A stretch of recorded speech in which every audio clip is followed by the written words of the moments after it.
नमस्कार मु कपिलेन्द्र आउ एक एपिसोड को आपण मानकु मो चैनल रे स्वागत करुच्ची।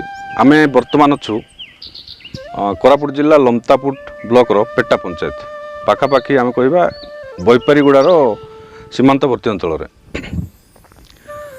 तो से जगार नाटा कहीदे मुझे से जगार ना हूँ डकरियापा जोटा कि आम सुक्रीगुड़ा गाँ अधीन को आसुची।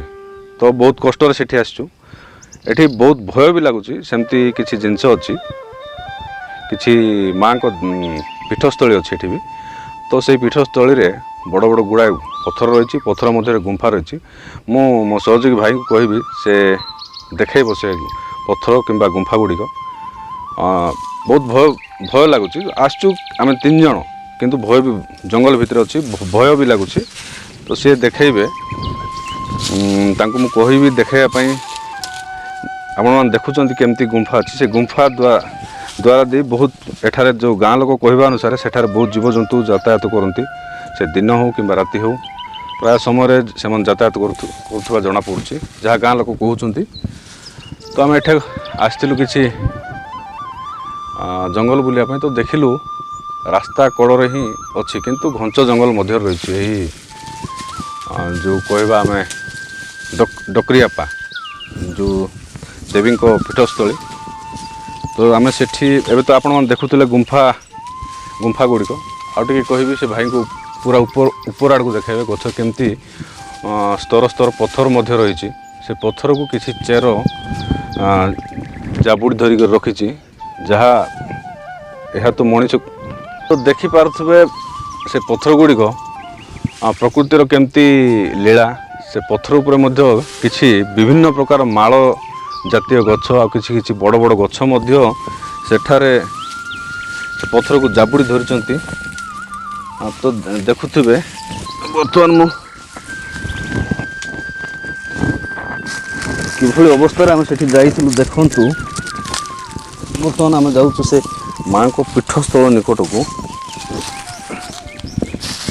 प्रथम तो आम गुंफा देखेबे माँ को पीठस्थली रही से पीठस्थली आड़ को जीवा भाई को कहबी से देखेबे किभली रास्ता रही रास्ता किछि नाही जंगल मध्य रे दिन बेला मध्य एठी जीवजंतुर भय रही भय भी लगुच मजा भी लगुच। तो कहबी से भाई को माँ को पीठस्थली आड़ कैमरा देखेबे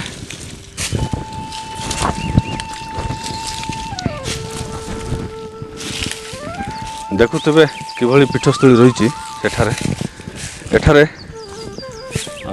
वर्ष के प्राय समय तो पूजा होता है किंतु मुख्य पर्व हूँ एठार जो आमर जो कोरापुट जिलार जो आदिवासी अंचल जो मुख्य पर्व कहते जो चैत्र पर्व सेठारे मुख्यतः पर्व दिन एठी प्राय गाँ लोक आसती पूजा करती। भाई कोई भी टिके आगक आसबे देखेबे तो किभली सेठारे गुंफा रास्ता रही जो रास्ता की दिने खोला थिला किंतु आज कालक्रम से रास्ताटी किसी कारण बंद हो जाइए। जो रास्ता दे जो रास्ता खोलिले आमे पहुँचवा एठारू दीर्घ 60 ରୁ 70 किलोमीटर जोटा कि आम कहूँ गुप्तेश्वर ए गुंफा द्वारा दे गले गुप्तेश्वर पुणी पहुँचे।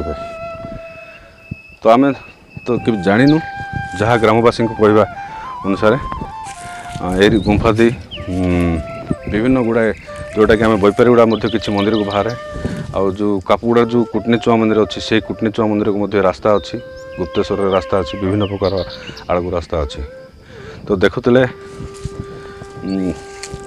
जो सुक्रीगुड़ा गाँव रही डकरियापा पीठ बर्तमान एठी आमर शेष हो जाइए। तो जंगल मध्य टिके देखदेवे भाई किभली जंगल रही विभिन्न प्रकार गचर मध्य परिपूर्ण रही बहुत सुंदर स्थानटे अच्छी किंतु दुखर विषय जे यह भक्तों दृष्टि ओडवाल रही ता सहित प्रशासन दृष्टि ओडवाल रही राज्य सरकार किंबा जिला प्रशासन आपण मैंने देखुवे कि देवोत्तर विभाग आम ओडिशा पर्यटन स्थलर सौंदर्यकरण कोटी कोटी खर्च कर एभली जो स्थान गुड़िक रही आज पर्यंत भक्तों दृष्टि अड़ुआड़ रही सहित सरकार दृष्टि रही मंदिर को आसापा रास्ता खंडे ना। तो ये वीडियोटी आपमती लगला कमेंट करेंगे, लाइक करेंगे और मो चैनल को सब्सक्राइब करेंगे। रही नमस्कार, जय जगन्नाथ।